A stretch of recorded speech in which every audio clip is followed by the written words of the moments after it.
I don't know how you could serve a God as good as this and keep it to yourself. I remember as a kid, I was ashamed to bring my unsaved friends over to my house because the daddy wasn't going to talk about nothing else. If you talked to him, he was going to talk about the Lord.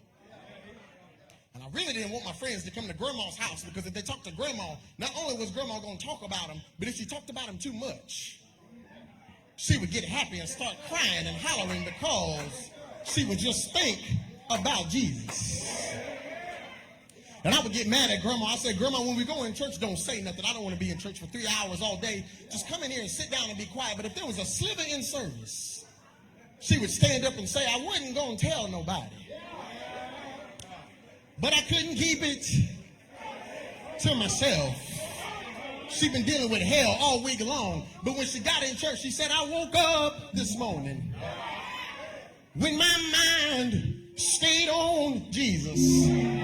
And all she had to do was just talk about Jesus' name. And I don't want to get into this, but don't you know there's power in his name? You ain't got to preach no sermon. You ain't got to have no long elaborate prayer, but just start calling on his name.